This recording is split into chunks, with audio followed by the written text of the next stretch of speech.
what you preachers are asking us to do is to tell you from our own experience why we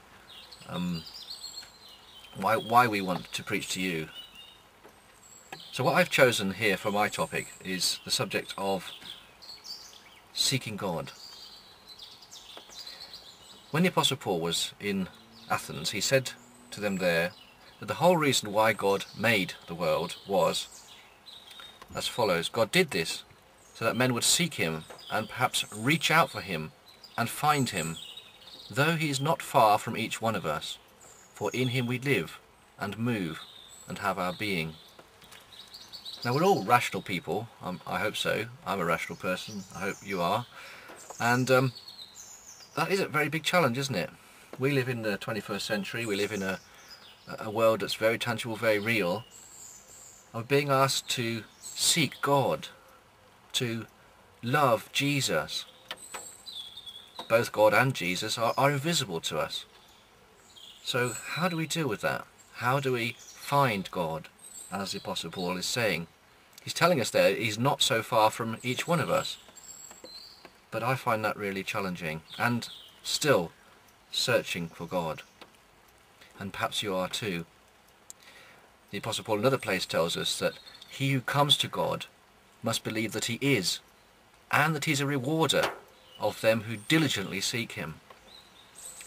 So I think in a way we're all diligently seeking God. But how is it done? Well, in our century, in our generation, there are many ways, I think, that we can approach the topic. Of course, we've only got 3 minutes here. God has revealed himself. I think that is very true. And that's, by the way, one reason why there's a bloke sitting here talking to you in his car, because I come here to this place every morning on my way to work to read from the scriptures and to pray to God.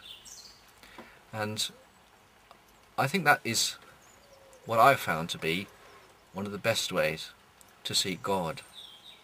My life has been typical of many lives, been lots of negatives, lots of things have happened, but lots of positives as well.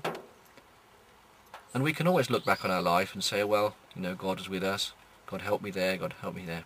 But you might argue as a rational person that, well, that's very subjective, you know, everyone could say that, and that might be true. But when you come to a discipline like this, like regular reading of the Word of God, like speaking to God in your life in a very open way, I think that you will find that gradually, slowly, by a process that we don't truly understand, God calls it working in us by his Spirit, you will come to find God. And with that finding of God, you will find peace and love. Because, of course, that is the true revelation of God.